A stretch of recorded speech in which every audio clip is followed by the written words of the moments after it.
Assalamualaikum warahmatullahi wabarakatuh. Puji syukur kehadirat Allah Subhanahu wa Ta'ala yang telah melimpahkan rahmat serta karunia-Nya sehingga saya dapat mempresentasikan materi mengenai akad salam. Yang terhormat kepada dosen pengampu mata kuliah akuntansi syariah, Bapak Dr. Wirmi Eka Putra SEMSI dan Bapak Dr. Primadi Prasetya MSAKO. Sebelumnya, perkenalkan nama saya Melani Wandira Putri dengan NIM C1 C023010. Latar belakang dari materi yang akan saya sampaikan, akad salam merupakan instrumen dalam ekonomi syariah, di mana pembayaran dilakukan di awal, sedangkan barang diserahkan di kemudian hari sesuai dengan kesepakatan. Konsep ini membantu pelaku usaha, terutama produsen, memperoleh modal tanpa bergantung pada sistem pembiayaan berbasis riba. Dalam praktiknya, akad salam banyak digunakan di sektor pertanian dan UMKM karena memberikan kepastian harga dan pendanaan. Namun, terdapat risiko seperti keterlambatan atau ketidaksesuaian barang, sehingga perlu pemahaman syariah yang baik. Akad ini juga berkembang, termasuk salam paralel, serta telah diatur dalam PSAK 103 untuk mencatat akuntansi. Pokok pembahasannya, yang pertama ada pengertian akad salam, yang kedua jenis akad salam, yang ketiga dasar syariah, yang keempat perlakuan akuntansi PSAK 103, yang kelima ilustrasi kasus akad salam.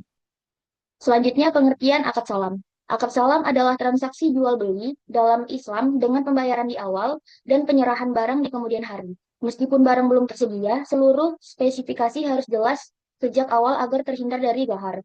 Akad ini berbeda dengan ijon karena memiliki kepastian yang disepakati, termasuk harga yang tidak berubah selama perjanjian. Akad salam bermanfaat bagi pembeli karena kepastian harga, dan bagi penjual karena memperoleh modal di awal. Umumnya digunakan di sektor pertanian dan UMKM, serta dapat dikembangkan menjadi salam paralel. Selain itu, sebagai jual beli, akad ini juga berperan sebagai pembiayaan untuk mendukung sektor real.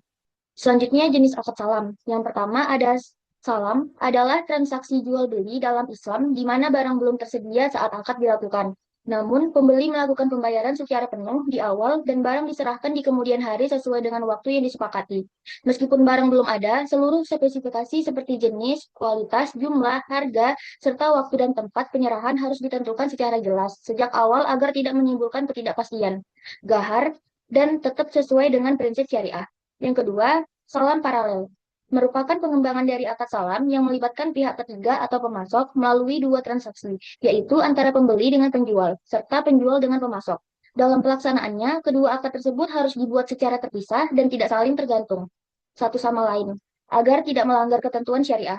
Meskipun memberikan kemudahan bagi penjual dalam memenuhi pesanan, dalam paralel tetap harus dijalankan dengan hati-hati agar terhindar dari resiko dan praktik yang tidak sesuai dengan prinsip Islam. Selanjutnya dasar syariah.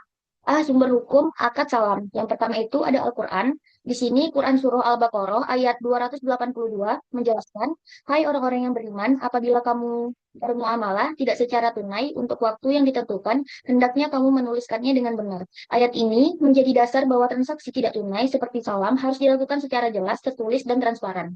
Kemudian Quran Surah Al-Maidah ayat 1 berisi, hai orang-orang yang beriman, penuhilah akad-akad itu. Ayat ini menegaskan kewajiban untuk memenuhi setiap perjanjian yang telah disepakati. Yang kedua, al-hadis. Di sini, hadis riwayat Bukhari dan Muslim. Barang siapa yang melakukan salam, hendaknya ia melakukan dengan takaran yang jelas, timbangan yang jelas, dan untuk jangka waktu yang diketahui. Hadis ini menegaskan pentingnya kejelasan dalam akad salam untuk menghindari ketidakpastian atau gahar.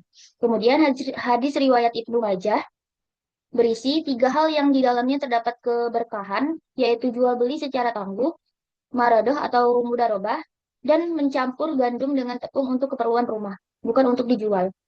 Ini menunjukkan bahwa transaksi tidak tunai seperti salam mengandung keberkahan jika dilakukan secara syariah.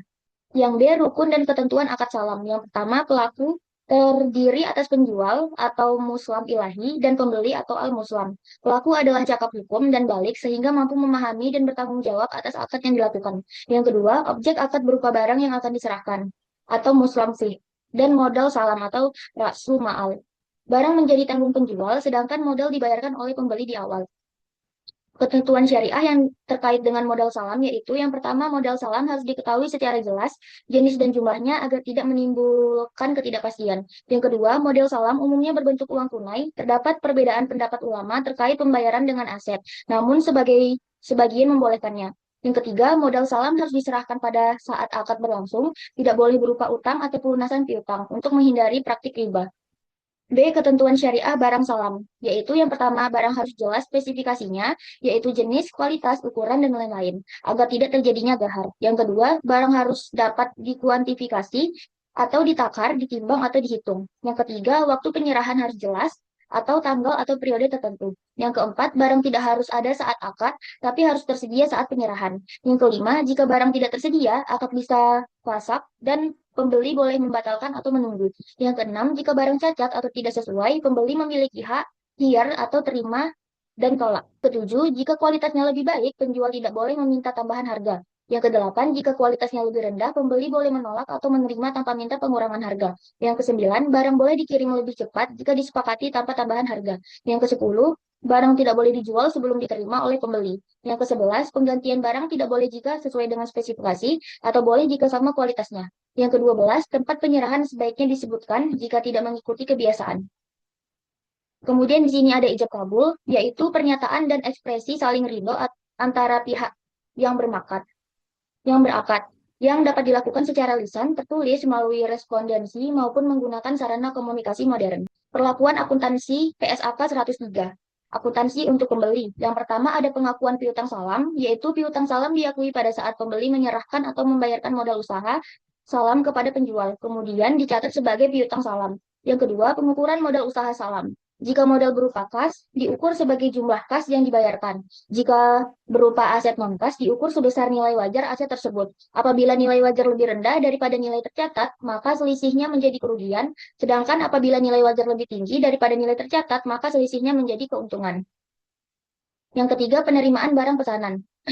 Jika sesuai akad, diakui nilai akad. Jika kualitas berbeda, nilai wajar lebih besar akad, tetapi nilai akad jika lebih kecil, akad diakui nilai wajar dan selisih rugi. Jika ada kendala, perpanjangan tetap diakui, pembatalan jadi piutang, dan lain-lain. Dan jaminan dibandingkan piutang untuk menentukan selisih. Yang keempat, denda. Denda tidak diakui sebagai pendapatan, tetapi dicatat sebagai dana kebajikan, dan hanya berlaku jika penjual lalai, bukan karena keadaan memaksa. Yang kelima, penyajian. Piutang salam disajikan sebagai aset, sementara piutang lain-lainnya disajikan sebagai terpisah. Persediaan diukur berdasarkan nilai yang paling rendah antara biaya perolehan dan nilai realisasi bersih. Yang keenam, pengungkapan. Meliputi modal salam, sumber pendanaan, serta jenis dan jumlah barang sesuai dengan PSAK 103. Akuntansi untuk penjual. Yang pertama, pengakuan kewajiban salam. Kewajiban salam diakui pada saat penjualan, penerimaan modal usaha salam dalam pembeli, kemudian dicatat sebagai utang salam. Yang kedua, pengukuran kewajiban salam. Jika diterima dalam bentuk kas, maka sebesar jumlah kas, sedangkan jika berupa aset non-kas, maka berdasarkan nilai wajar aset tersebut. Yang ketiga, penghentian kewajiban. Kewajiban salam dihentikan pada saat barang diserahkan kepada pembeli. Yang keempat, salam paralel. Jika biaya lebih kecil daripada harga jual, maka selisihnya menjadi keuntungan. Sedangkan jika lebih besar, maka menjadi kerugian. Yang kelima, penilaian persediaan. Persediaan dinilai berdasarkan nilai terendah antara biaya perolehan dan nilai realisasi bersih. Dan selisih penurunan diakui sebagai kerugian. Yang keenam, penyajian, yaitu modal salam yang diterima disajikan sebagai kewajiban berupa utang salam. Yang ketujuh, pengungkapan, meliputi transaksi salam paralel, pihak terkait, serta jenis dan jumlahnya barang sesuai dengan PSAK 103. Selanjutnya, ilustrasi kasus akad salam. Di sini PT Sumber Pangan Sejahtera melakukan akad salam dengan Pak Tono untuk pembelian 15 ton beras premium IR 64 dengan harga 127.500.000 yang dibayar secara tunai di awal. Penyerahan barang disepakati dilakukan 4 bulan kemudian sesuai spesifikasi yang telah ditentukan, yaitu kadar airnya maksimal 14% dan butir patahnya maksimal 5%. Namun saat jatuh tempo, petani hanya menyerahkan 13 ton beras karena gagal panen akibat cuaca buruk, sehingga terjadi kekurangan 2 ton. Dalam akad salam, penjualan tetap berkewajiban memenuhi kekurangan tersebut, sedangkan pembeli dapat memilih meminta penggantian, pengembalian dana, atau penundaan penyerahan. Hal ini menunjukkan bahwa risiko produksi berada pada pihak penjual, sementara pembeli berhak atas pemenuhan barang sesuai dengan kesepakatan awal. Kesimpulan dari materi yang sudah saya jelaskan tadi, akad salam adalah jual beli dalam Islam yang dilakukan dengan pembayaran di muka dan penyerahan barang di masa depan, dengan spesifikasi yang disepakati sejak awal untuk menghindari ketidakpastian atau gahar. Akad ini memiliki dasar syariah dan diatur melalui rukun serta ketentuan yang mencakup pelaku, objek, dan ijab kabul. Selain sebagai transaksi, akad salam juga berfungsi sebagai pembiayaan untuk sektor real seperti pertanian, di mana penjual mendapat modal awal dan pembeli memperoleh kepastian barang. Dalam praktiknya, dapat dikembangkan menjadi salam paralel dan mencatatnya telah diatur dalam PSAK 103 agar transparan dan akuntabel. Baiklah, itu saja yang dapat saya sampaikan. Terima kasih.